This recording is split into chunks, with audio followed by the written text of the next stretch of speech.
Ibu-ibu dan bapak-bapak pemilik toko dan warung kelontong di seluruh Nusantara, Gerakan Toko Bersama atau GTB, pada kesempatan kali ini ingin berbincang tentang bagaimana memiliki usaha toko atau warung kelontong dengan modal yang rendah. Saya Tika hari ini ditemani oleh Bapak Bagus Sudaryanto, akan berbincang-bincang tentang cara mengelola persediaan dan menyajikan produk juga. Salam sehat Pak Bagus. Sama saya juga. Pak Bagus, saya dengar dulu pernah bekerja di Hero Supermarket, Top Supermarket, Ahold Indonesia, dan Coca-Cola ya Pak ya? Betul. Oh, sudah lama Pak? Sudah beberapa tahun yang lalu mungkin? Sudah cukup lama lah ya. Sudah cukup Kalau lama. Coca-Cola mungkin sudah 6 tahun yang lalu, sedangkan di retailnya sudah mungkin lebih dari 20 tahun yang lalu gitu ya. Berarti sudah paling jago nih Pak soal retail pastinya. Jadi Bapak dan Ibu nanti bisa belajar banyak dari Pak Bagus. Oke, Pak Bagus, jadi gini, Ibu dan Bapak pemilik toko kelontong dan warung ini banyak yang pengen tahu gimana sih cara mengelola persediaan atau stok dengan modal yang terbatas, tapi usaha toko dan warung mereka tetap bisa berjalan dengan lancar. Gimana tuh Pak? Ya, sebenarnya kalau kita bicara mengenai toko kelontong ya, atau warung belanja di General Trade, yang ukurannya kurang lebih sekitar 4x6, itu modal untuk inventory kurang lebih sekitar 70 sampai 80 juta. Oke. Itu sebenarnya sekitar 80%, 90% dari orang yang punya working capital atau Dari modal modalnya kerja, Pak ya? Nah, modal kerja ya. Tidak termasuk investasi untuk gedung ya, tapi modal kerja untuk menjalankan bisnis tersebut. Nah, dari sekitar 70-80 juta tadi itu untuk menyiapkan persediaan. Ya. Kalau kita mengasumsikan bahwa penjualan mereka sehari 1 sampai 2 juta, ya rata-rata 1,5 juta, dengan margin sekitar 10 sampai 15%, maka sebenarnya dalam 1 bulan mereka bisa mendapatkan sekitar 4 jutaan lebih ya. Ya, dari 40 jutaan tadi sebenarnya keuntungan bisa disisihkan sebagian sekitar 15% untuk menambah modal inventory. Artinya setiap bulan itu diharapkan kalau bisnis itu mau berkembang harus ada penambahan modal untuk investasi inventory. Jadi kalau bicara mengenai modal seperti itu ya, jadi sebagian besar memang working capital untuk inventory, untuk persediaan.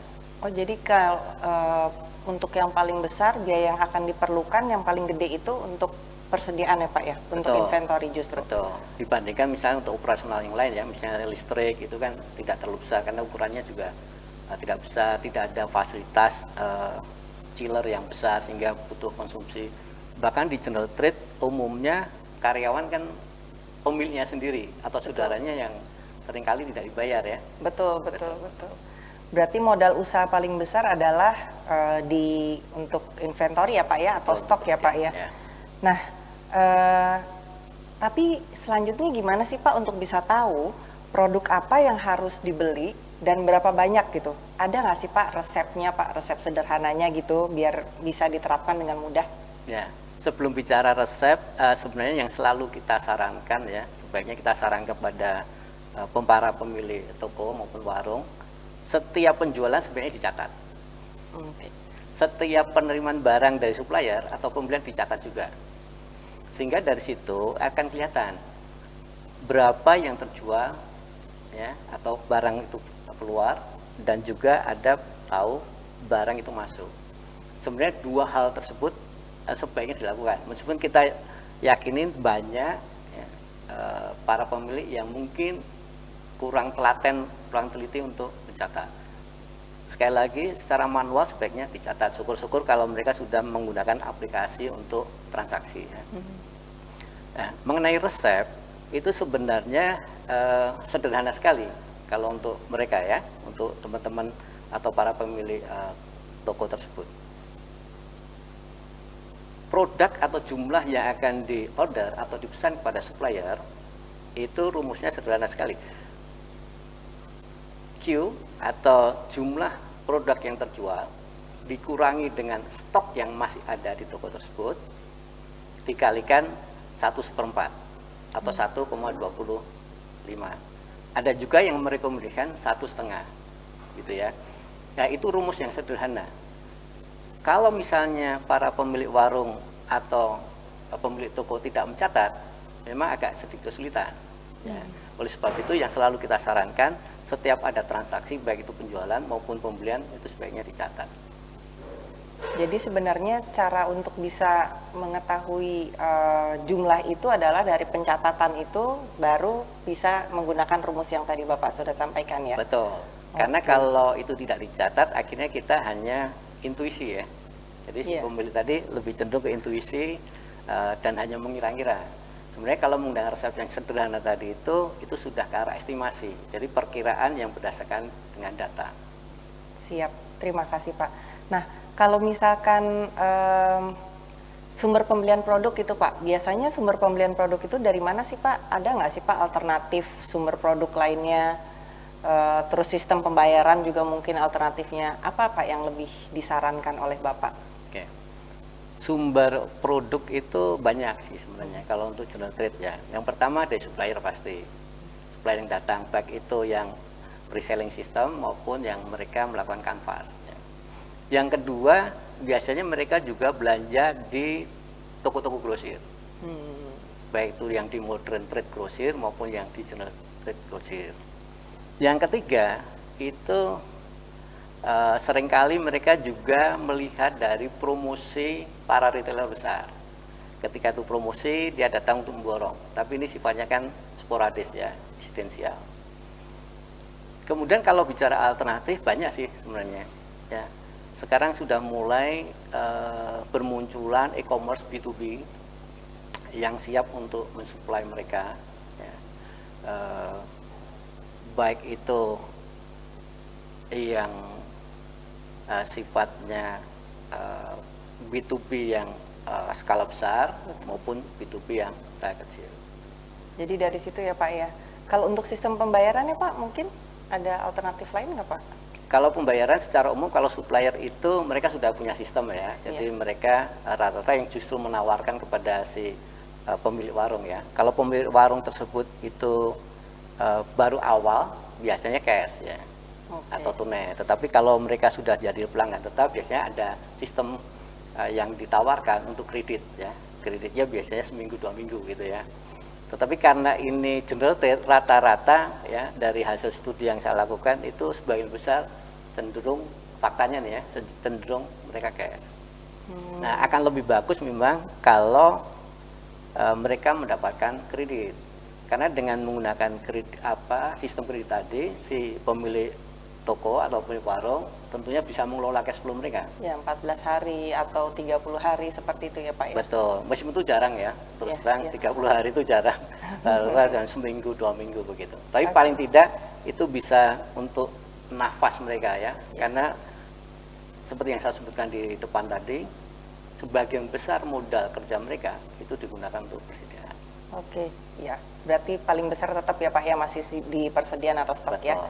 Nah, tadi Bapak bicara juga sedikit soal B2B dan sebagainya. Saya jadi ingat soal e-commerce sama startup Pak. Beberapa juga sudah menjadi mitranya Gerakan Toko Bersama yang menjual produk ke pemilik toko dan warung juga. Nah, apa sih Pak menurut Bapak kelebihan dari pembelian lewat online ini Pak? Nah, setiap e-commerce pasti mereka menawarkan benefit ya, atau kemaslahatan atau manfaat begitu ya. Ada beberapa hal sih. Pertama, ini secara umum ya. Pertama, kita bisa berbelanja ya dengan cukup di rumah saja menggunakan HP. Artinya ada kemudahan di situ. Kemudian yang kedua, kita tidak perlu keluar sehingga dan produk itu mereka antar ke kita. Kemudian yang berikutnya, ada e-commerce itu yang memiliki kerjasama dengan e-wallet. Ya, e-wallet itu saya nggak boleh nyebutin ya namanya, tapi ada dompet tapi digital ya Pak ya. Digital, uang digital begitu. Itu yang biasanya memberikan cashback, ya, memberikan diskon atau bisa memberikan harga yang lebih murah. Ini sangat kritikal, sangat penting sekali untuk para pemilik warung maupun toko ya. Kemudian yang keempat, ini yang perlu dilihat selain beberapa kemudahan tersebut, kita juga ada program-program khusus ya.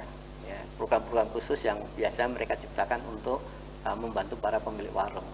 Berarti ada 4 poin ya Pak ya. Tadi dari kemudahannya, kedua tidak perlu kemana-mana, ketiga soal dompet digital atau e-wallet, dan yang keempat adalah ada program khusus ya Pak ya. Ya, biasanya e-wallet kan menyediakan diskon gitu ya atau cashback gitu. Betul. Nah, cuma nih kalau udah ingat inventory, terus udah ingat soal pembelian online, berarti kan semua udah mudah ya. Nah, cuma ada satu lagi nih Pak nih, dari tadi sudah dijelaskan, ada satu hal yang saya juga tertarik Pak untuk tahu, yaitu bagaimana sih Pak sebenarnya cara menyajikan atau memajang produk-produk tersebut. Soalnya kalau ngeliat di supermarket sama minimarket tuh semuanya rapi banget gitu kan, dipajangnya tuh enak dilihat, mudah gitu ya kita kalau mau mengambil dan sebagainya. Tujuannya apa sih Pak sebenarnya dengan memajang yang rapi? Ada nggak sih Pak sebenarnya ilmunya? Ya, sebelum saya berbicara mengenai tujuannya maupun cara pajangnya, kita harus paham dulu sebenarnya perilaku calon pembeli atau pengunjung yang datang ke toko atau warung tersebut ya. Saya pernah melakukan studi, sebagian besar bahkan hampir semuanya ya, mendekati semuanya sebagian besar orang berbelanja di toko kelontong ya maupun di warung itu terencana. Ya, terencana itu artinya belum tentu dia mikirin dari rumah, tapi bisa jadi pada saat di motor. Intinya terencana sebelum dia datang, sebelum dia sampai di warung, mereka sudah punya rencana produk apa yang mereka mau beli. Nah, karena itu terencana, maka sebenarnya kita bisa melihat dampak terhadap bisnis tersebut. Karena terencana, maka waktu yang dia gunakan untuk berbelanja itu sangat singkat. Karena terencana, maka sebenarnya tidak mudah kita rubah ya. Hal ini berbeda dengan supermarket. Kalau di supermarket, ketika sudah terencana dan masuk ke supermarket, itu bisa ada stimulus, ada rangsangan yang bisa diciptakan oleh si gerai tersebut untuk mempengaruhi perilaku mereka, perilaku pembelian mereka. Sedangkan di general trade itu cenderung tidak demikian. Ya. Nah, kemudian kalau ditanya apa yang bisa kita lakukan gitu ya, yang kita lakukan ya satu, memberikan stimuli, meskipun itu tidak gampang kalau di general trade, ya. Karena tadi orang datang ingin membeli sesuatu, biasanya tanpa melihat barang pun kita akan tanya, ada sesuatu nggak, ada sesuatu nggak, ada sesuatu nggak. Gitu ya. Nah, stimuli yang bisa kita lakukan adalah dalam hal pemajangan tadi, ya.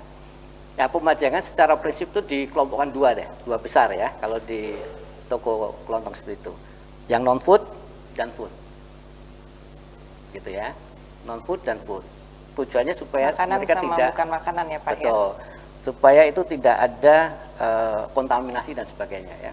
Kemudian untuk produk food sendiri, ya, untuk produk-produk kebutuhan pokok atau basic need tidak harus ditampilkan secara nyata, ya. Lebih baik produk-produk yang sifatnya impuls itu yang dilihatkan. Produk-produk yang sifatnya bikin pengen beli gitu ya Pak ya? Betul, pengen beli yang tidak terpikirkan ya, itu bisa ditonjolkan begitu. Karena kalau seperti yang saya sebutkan tadi, ketika mereka datang ke toko, mereka kan sudah terencana. Sehingga ketika barang itu tidak terlihat pun dia akan tanya. Misalnya mau beli beras atau membeli susu, dia akan tanya. Tapi kalau perlu dipajang ya Pak ya? Betul. Nah, tetapi kembali lagi bahwa si toko pun juga harus bisa memperhatikan sebenarnya segmen mereka itu siapa, anak-anak muda, anak-anak dewasa dan sebagainya, dan kemudian bisa lihat dari catatan penjualan tadi, penjualan terbesar itu dari mana. Nah, disitulah yang sebenarnya bisa dari dilakukan. yang paling besar itu yang dipajang atau justru sebaiknya yang bukan paling besar terjual Pak? Nah, sebenarnya begini, orientasi jualan adalah produk-produk yang laku ya, yang fast moving gitu ya. Tentu itu yang harus menjadi stok, yang kita harus memiliki stok. Apakah harus dipajang? Menurut saya kalau untuk di general trade itu tidak harus dipajang, terutama untuk produk-produk yang pokok tadi ya, tidak harus dipajang terlalu menyolok atau di depan begitu ya. Sedangkan untuk yang dipajang seperti yang saya sebutkan tadi, ada produk-produk yang sifatnya membuat pengen orang belanja. Baik Pak, terima kasih banyak Pak Bagus. Jadi bapak-bapak dan ibu-ibu pemilik toko kelontong dan warung belanja, kita baru saja dapat ilmu yang baru. Jadi bagaimana mengelola persediaan atau stok dengan cara membeli produk yang laku atau yang fast moving istilahnya, yang banyak dibeli oleh para pembeli dari sumber produk yang terpercaya dan tentunya dapat membayar produk secara fleksibel seperti tadi sudah disampaikan oleh Pak Bagus, tidak harus selalu cash tapi mungkin juga ada yang sifatnya mungkin dengan waktu atau tempo. Dan juga tentang bagaimana menyajikan produk dengan baik agar produk-produk yang sifatnya pengen untuk dibeli sama orang itu bisa membuat toko kita lebih menarik dan tentunya pengunjung jadi lebih banyak yang berdatangan. Semoga perbincangan singkat ini dapat membantu bapak-bapak dan ibu-ibu dalam mengelola toko atau warung bapak dan ibu. Semoga usaha bapak dan ibu-ibu semuanya semakin maju. Salam sehat, Gerakan Toko Bersama. Gerakan Toko Bersama bisa diakses melalui YouTube Gerakan Toko Bersama dan Instagram Gerakan Toko Bersama. Terima kasih.